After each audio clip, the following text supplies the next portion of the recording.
जावेद भाई कुरेशी यांना आपलं मनोगत व्यक्त करावं. जावेद भाई कुरेशी.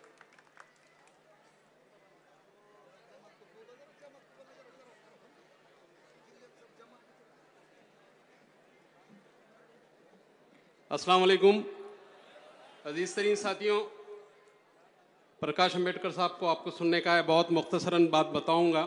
1.5 साल से उनके साथ जुड़ा हूं, उनके साथ चल रहा हूं, तो बस मुख्तसरन ही कुछ बातें आपके सामने करके चला जाऊंगा. एक बात जो सबसे बड़ी अहम बात है, जिसके बगैर हमारा ईमान मुकम्मल नहीं है, उस बात की तरफ आपकी तवज्जो देना चाहता हूं कि प्रकाश अम्बेडकर साहब ने एक बिल बनाया था, पैगंबर बिल. वो पैगंबर बिल इसलिए हमारे लिए ज़रूरी है कि आए दिन ऐरा गैरा नत्थु खैरा नबी करीम सल्लल्लाहु अलैहि वसल्लम की शान में गुस्ताखी कर रहा है और वो एकदम 1 घंटे के अंदर छूट जा रहा है. लिहाजा हमारा ईमान है, जो हमारे इस्लाम के 3 पिल्लर है, तौहीद, आखिरत और रिसालत. और रिसालत और नबी करीम सल्लल्लाहु अलैहि वसल्लम के शान में गुस्ताखी कर रहा है कोई, और हमारा बदन अगर लर्जा नहीं रहा है, हमारा खून दौड़ नहीं रहा है, तो लानत है हम पर, और हमने अपने फिर से एक बार कलमा पढ़ लेना चाहिए. ये जो बिल इसलिए लाया गया कि आने वाले वक्तों में अगर कोई नबी करीम सल्लल्लाहु अलैहि वसल्लम की शान में गुस्ताखी करता है तो फिर उसको इतनी जल्दी जो है जमानत नहीं मिलेगी, उसको जेल कोठरी शामिल करना पड़ेगी. दूसरा जो बहुत बड़ा अहम मसला था, अभी पिछले दिनों जो चल रहा था कि आए दिन जो है मुस्लिम नौजवानों की जो गिरफ्तारियां हो रही थी, उनके ऊपर गुने दाखिल किए जा रहे थे, जो है झूठे गुने दाखिल कराए जा रहे थे.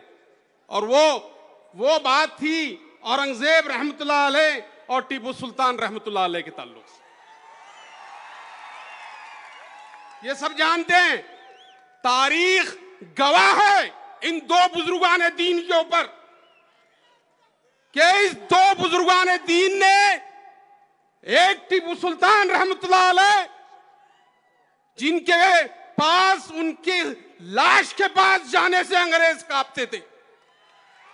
10 फीट दूर से वो अंग्रेज सिपाही ये कहता था कि टीपू सुल्तान का दम निकला कि नहीं निकला. ये दबदबा था, ये वलवला था उस बादशाह का, उस वली का. उसकी फोटो लगाने के लिए हमारे नौजवानों के ऊपर गुनाह दाखिल हो रहा था. और वो बादशाह जिसके जमाने के अंदर सोने की चूड़िया कहा जा रहा था भारत को, उस बादशाह, वो इस्लाम पसंद बादशाह कि जिस एक लड़की के लिए वो हजारों मील का सफर तय करता है. ये पूरा बहुत बड़ा वाकया, टाइम नहीं तो सुनाता था. और वो लड़की को इंसाफ दिलाने के लाए लाता था, अपने सिपह सालार को चीर के रख देता है और वो लड़की के ऊपर उसको इंसाफ दिलाता है. आज भी जिस जगह औरंगजेब रहमतुल्लाह अलैह ने कदम रखा था, उस जगह के ऊपर एक चबूतरा बनाया गया और वो चबूतरे को आज भी पूजा जाता है. इसलिए पूजा जाता है कि एक देव मानुस यहां पर आया था. अजीज तरीन साथियों, ऐसे लोगों, ऐसी शख्सियत के ऊपर इल्जाम तराशी की जाती है, तो जब एक आवाज उठती है, और वो आवाज थी प्रकाश अंबेडकर की, और वो आवाज जब उठती है और वो जब उनकी मजार पे हाजिरी देते हैं, तो सारे गुनाह वापस हो जाते हैं, केसेस बंद हो जाते हैं, सब बंद हो जाते हैं. तो कैसी क़यादत की इंतजार कर रहे हैं आप लोग? किस क़यादत का इंतजार कर रहे हैं? क्या हम उस क़यादत का इंतजार कर रहे हैं कि जो कहते हैं कि औरंगजेब से हमारा ताल्लुक नहीं है, टीपू सुल्तान से हमारा ताल्लुक नहीं है? ऐसी क़यादत का इंतजार कर रहे हैं जिनके हाथों में हमने इख्तियार दिया.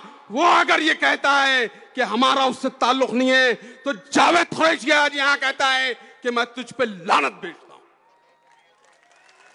अजीज तरीन साथियों, बहुत सारे मसाइल है, लेकिन बाड़ा साहब की तकरीर को सुनना है, फारूक साहब की तकरीर को यहाँ सुनना है आपको. इसलिए मैं मुख्तसरन यहाँ पे कहता हूँ कि आपके सामने एक बहुत गुलदस्ता बनाने के लिए एक क़यादत उठी है, जो ओबीसी को अपने साथ मिला रही है, भटकों को अपने साथ मिला रही है, मुसलमानों को अपने साथ मिला रही है, दलितों को साथ लेने की भरपूर कोशिशें चालू है। ये ऐसा गुलदस्ता बन रहा है जिसके लिए बड़े बड़े सियासतदान के हलक के अंदर प्रकाश अंबेडकर अटक गए। अब वो ऐसे अटके हैं कि उनको फेंकना भी नहीं आ रहा है, उनको निगलना भी नहीं आ रहा है। जो सियासी लोग यहाँ पर है, मेरी इस बात को समझ रहे होंगे कि वो जो प्रकाश अंबेडकर साहब जिनके हलक के अंदर अटके हुए हैं, वो उनको कैसा उनको संभालते हैं, कैसा लेके जाते हैं, और इस महाराष्ट्र के अंदर ये फिरका परस्त जमातें जो इख्तिदार के अंदर मौजूद है उसको कैसा उखाड़ते हैं। और मैं उन सियासतदानों को कहता हूं कि अगर तुमने बाबा साहब अंबेडकर को, प्रकाश अंबेडकर साहब को अगर नजरअंदाज किया इस महाराष्ट्र में, तो आप समझ लीजिए कि आप इख्तिदार में आने वाले नहीं है। खुदा हाफिज।